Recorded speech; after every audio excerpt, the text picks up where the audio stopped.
When becoming a mom, did anyone tell you that the next 18 plus years of your life would be completely devoted, for the most part, I'd say 95% devoted to things that go into the child and things that come out?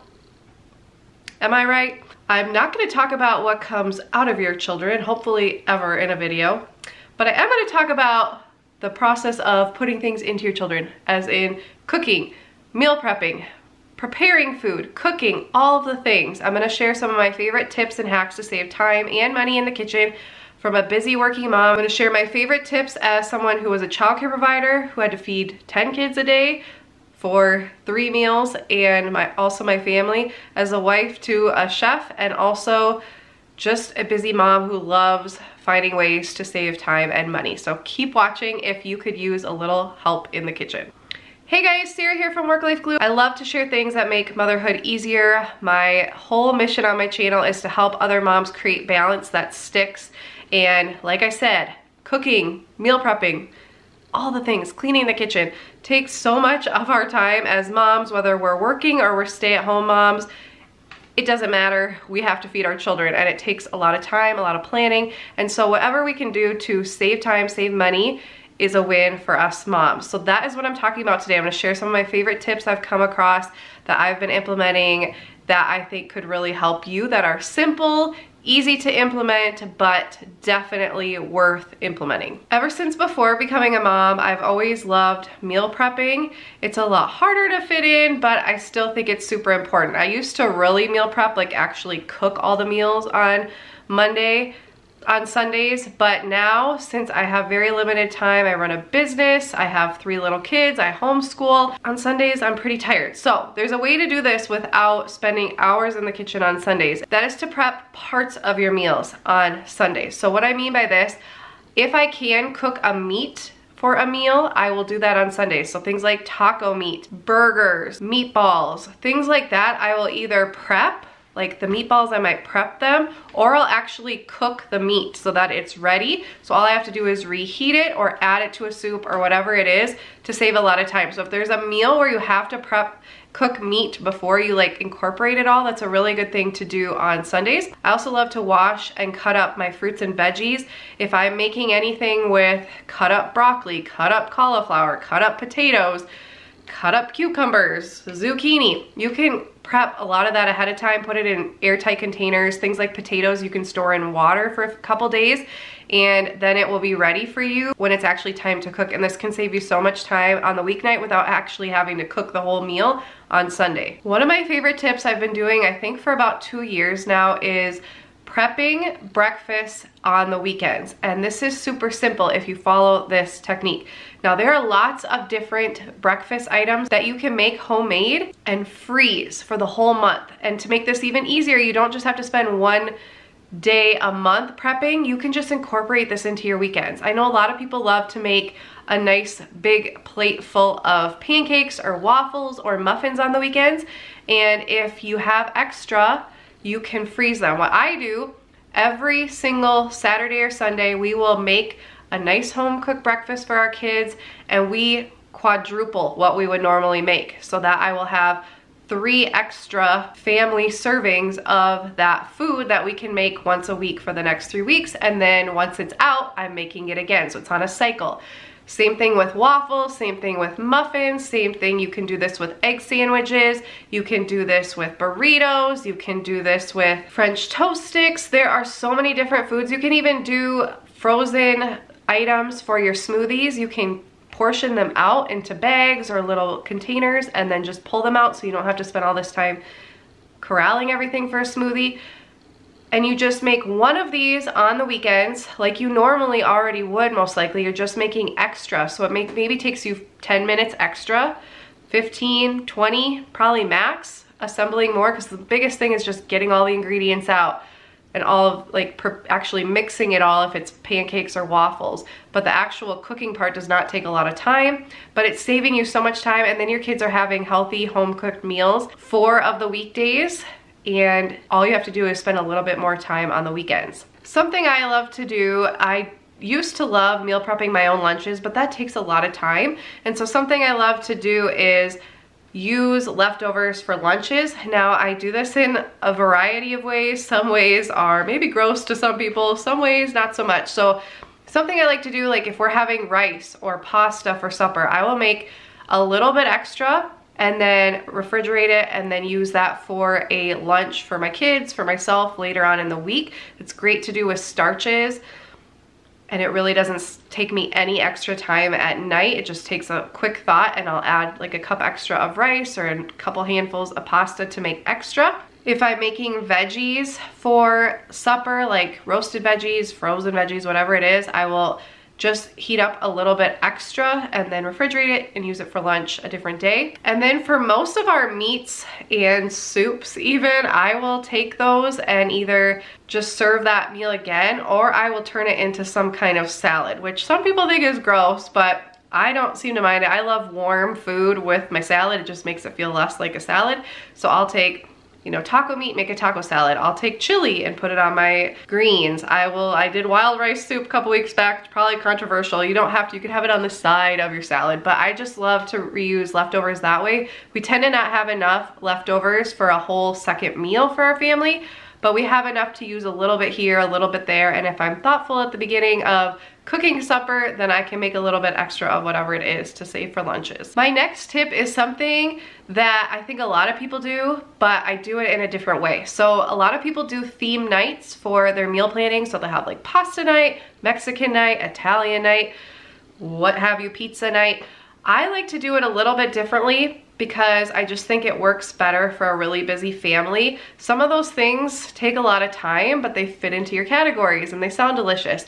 But a lot of us have very busy evenings, or we're just really tired and we don't want to spend a lot of time cooking. So what I do, instead of different types of cuisine for my themes, I actually do different types of preparing the food as my themes. So I'll do like an Instant Pot night, a 30-minute meal night, an air fryer night, a one-pot meal night, a freezer meal night, a sheet pan meal night. So those things are all very quick and easy usually, and relatively healthy, and that putting those as my headings for each day of the week just makes me actually focus on something that takes less time, that's easy to do, than trying to fit something into Italian or Mexican, but then it ends up being things that are really labor intensive. If I'm searching for recipes that fit under these headings of my own, then I know it's gonna take me fewer minutes in the kitchen. Hi, I interrupt this video with a little announcement. If you guys are not familiar, I have a subscription box for busy moms just like you, to help make your life a little bit easier. It is a box, it is a community, it is a lifeline for busy moms. What is it, you ask? It is the Work Life Glue box. Every month you will receive 6 different products, 4 of which are practical products that will help you with a certain area in your life.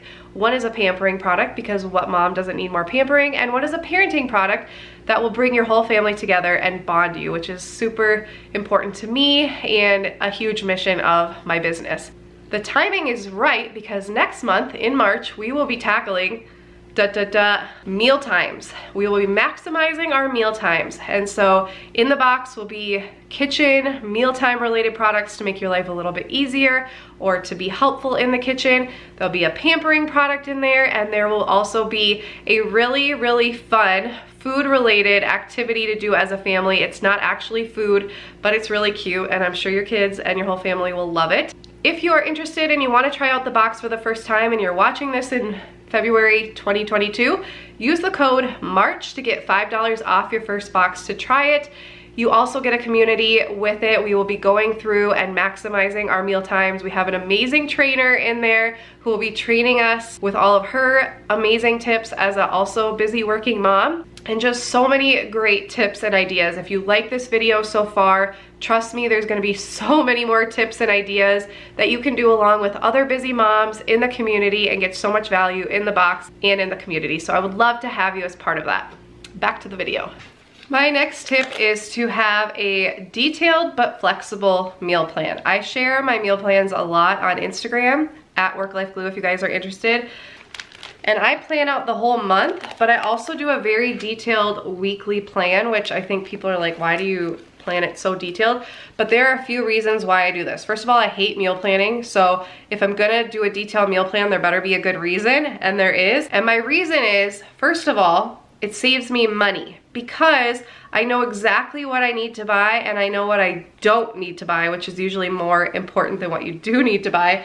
I write out everything. So I write out all of our breakfast. Even though I do the same things every week, I write it out. I write out eggs or sausage. I write out fruit. Sometimes I even write the fruits, but a lot of times I will just pick that while I'm on the apps shopping, because I usually do grocery pickup. I plan out all of our lunches, I plan out all of our suppers, and I plan out all of my kids' snacks. And this saves time and money because, first of all, I know exactly what I need to buy. I cannot tell you before I started doing this how many times I would forget things that we always eat, but it just didn't pop into my head. So planning it out very detailed makes me actually look at each thing and say, okay, do we have that? No, so I don't have to run to the store later in the week. And it saves money because I'm not buying anything beyond what's on this list. I don't even go into the stores half the time because I don't want to get distracted, and also because why even need to go in, because I know exactly what I need. I don't need to look around. I don't need to buy extra that will end up never eating, and then that wastes money. So if you can, do a detailed plan. Now, even though it's detailed, we are not robots. We switch it up all the time, but it's easy because I can just rearrange the days. I can switch up when I do the breakfast, but I know it's all gonna get eaten at some point in that week. It's flexible, but it's still very detailed. And if you are interested in my meal planner, I have it in my shop. I'll link below. Fruits and veggies used to go bad so quickly and drive me crazy, especially when I was a daycare provider and I was feeding 10 kids a day. It would go bad so quickly because I'd have to buy so much. And so my next tip is to use airtight containers whenever you can. I put all of our fruit in here. If I cut up veggies, I put them in these. They are worth their weight in gold. I just put a little bit of paper towel in the bottom to collect the moisture, and then I just fill them up, and my fruit stays good for at least an extra week, which is amazing. So I can buy a lot of fruit, it doesn't go bad, and it actually gets eaten and not wasted.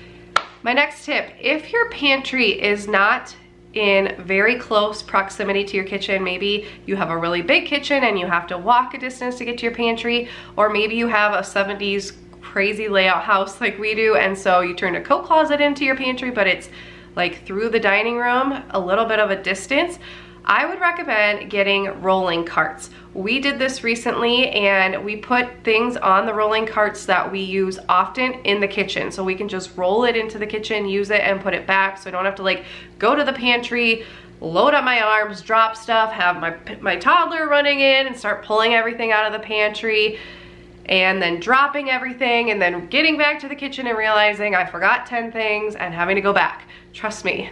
If you have this problem, get a rolling cart. We don't have a walk-in pantry or anything like that, but I got 3 rolling carts to fit. We still do need to do some adjustments because they don't actually roll yet, but that's coming soon in an upcoming video. I will show you guys that when I go through my pantry. But on our carts, we do all of our lunch making supplies, so our lunch bags, our lunch boxes, our little fun things that we bought to make their lunches a little bit more fun, because when we go to pack lunches, it's just a lot of stuff to have to get for picnics and things like that for 5 different people. So I can just cart that into the kitchen and then cart it back. I also keep snacks on there so that my kids can easily help themselves, and it's just something we go into the pantry for a lot, so I can just easily find everything, and it's low so my kids can find them too. And then my husband also runs a cookie business, and so I keep a lot of his supplies on there so he can just easily bring it into the kitchen. Other ideas to keep our produce, like if you're gonna be making things with a lot of different veggies and stuff like that, you might keep your produce in there, like potatoes, onions, stuff like that. You may keep your kitchen gadgets on there, like your Instant Pot, your cheese grater, you know, things like that that you might have in your pantry, but you need a few of them to cook meals often. You could put that on a rolling cart so you can cart it in, cart it back. And then things like beans or pasta sauce, different things that you might need a few of when you cook, you might put on a cart, and then you have it all with you. You just cart it into the kitchen, cook, and then cart it back. This has just been such a wonderful addition to our home. What's that quote they always say? The heart of the home is the kitchen. Well, the heart of our kitchen is this bad boy. So apparently this is the heart of my entire existence. What is it, you ask? It is the Instant Vortex air fryer. I know air fryers are all the rage right now, but we have had this one for 2 years. My husband was an executive chef at a hotel for many years, and he swears by this thing. As busy parents, we swear by this thing. We use it all the time. I have been singing its praises since we got it, and we've had other air fryers and none of them compare. And we don't have a huge kitchen, and for it to take up precious real estate means it is a workhorse. Why do we love this particular air fryer, you ask? And this is not a sponsored video, I just love it that much. First of all, it uses trays that are flat, dishwasher safe. We've been running this through the dishwasher for 2 years and there's no sign of wear on it. They clean up so well. And also you can fit so much because of its big size. So it's got 2 different trays like this. It's got 1 drip tray. I need to clean it. I used it for lunch today. And then you can throw these all in the dishwasher. We've had grease, you know, drip down from burgers and things caked on, and they clean up so well. I love this so much better than the kind with the baskets, because first of all, you dump a bunch of chicken nuggets or you put burgers in there or something, and you have to cook them like one at a time, or they get into one big giant bumpy lumpy mess, which is no fun, and they're horrible to clean. You usually have to scrub them, and I just think they're really awkward. This is wonderful because it's like a mini oven. You can use it to reheat, you can use it to bake, you can broil in here. So I do all kinds of sandwiches and just broil them to warm them up, which is really awesome. So a lot of the stuff we used to cook in the oven, if it's small, we will just cook it in here. A lot of the stuff we used to heat up in the microwave, we now use this, and it comes out crispy, it comes out fresher, and it's just such a wonderful addition to a kitchen. Next up, I think we all would agree that it's really good to get our kids involved in the kitchen. I know it can be stressful, I know it can be overwhelming at times, but one easy way to get your kids involved is to just start by having them help set the table or get out the different items for supper, for breakfast, for lunch, and that is by having their kid utensils, plates, bowls, cups at the level that kids can get. I have had ours in our island on a pull-out drawer for years, and it's just been so wonderful. Even our 1-year-old will go and get out her cup, get out her spoon, and it's just a wonderful way to get your kids involved. That's pretty low pressure, not very overwhelming, and it's teaching them to be helpful, but also teaching them a life skill. But if it's not at their level, it can be very dangerous for them to do. So I would encourage you, if you have younger children, to put those at their level so that they can help and be more independent. And then lastly, I get asked all the time how I get up at 4 a.m. Yes, I get up at 4 a.m. If you're new here, I will have some morning routine videos and explanations of why I get up at 4 a.m. But one of the biggest ways I get up at 4 a.m. is by setting my coffee pot the night before. Most coffee pots can do this. We've had the cheapest coffee pots and somewhat not as cheap. We've never had super fancy ones, but most of them can be set to brew the night before so that it'll brew at a certain time in the morning. I set my coffee pot to go off at 3:45, so by the time I wake up at 4 and come up the stairs, the kitchen smells heavenly. It's all ready for me. I don't need to wait, because there's nothing worse than having to wait for a fresh cup of coffee at 4 a.m. when you've just woken up. So set your coffee pot the night before, make it part of your cleaning up the kitchen routine. It is just second nature for us, and it saves time and effort in the morning when you're really, really tired. And even if you don't get up at 4 a.m., if you're a coffee drinker, you know you want that coffee as soon as you need it. So set it the night before. I hope this video was helpful. If it was, I will have a lot more videos with different tips and hacks coming out in the near future. So I would love if you would subscribe and become part of our Glue Stick family. And I would love to know in the comments, what is a hack that saves you time or money or both in the kitchen? Let us know. I love getting to know your guys' ideas too. I definitely don't know all the tips, and I think we can learn so much from each other. Thank you guys so much for watching. I'll see you next time. Bye.